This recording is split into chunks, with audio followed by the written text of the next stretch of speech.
मेरे अजीज हिंदुओं, आपने स्वयं पढ़ा मार्कंडेय पुराण गीता प्रेस गोरखपुर से प्रकाशित में अध्याय रौच्य मुनि की उत्पत्ति कथा में प्रमाण है कि रुचि ऋषि के पूर्वज स्वयं शास्त्र विधि रहित श्राद्ध आदि द्वारा पितर पूजा करके पितर बने खड़े हैं, फिर अपने बच्चे को गुमराह कर रहे हैं जो शास्त्र विधि अनुसार यानी कि वेदों अनुसार साधना कर रहा था।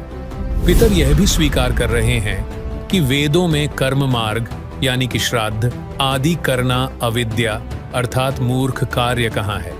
पितर भी अपने लोक वेद के आधार से अपने बच्चे रुचि को शिक्षा दे रहे हैं कि पितर देवता व भूतों की पूजा करके पुण्यमय लोकों को प्राप्त करता है।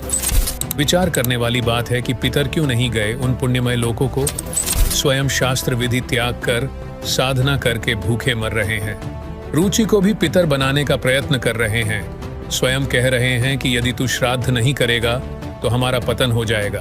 भावार्थ है कि श्राद्ध करने से ही पितरों को आहार मिलता है। फिर उनके पुण्य कहाँ गए? वास्तविकता यह है कि पितर पूजा करके पितर बन गए। पितर योनि बहुत कष्टमय होती है, इसकी आयु भी अधिक होती है। इस योनि को भोग कर फिर अन्य प्राणियों की योनियों में शरीर धारण करना पड़ेगा। अब आपके मन में प्रश्न उठ रहा होगा कि फिर आप पूर्ण मोक्ष किसे मानते हैं?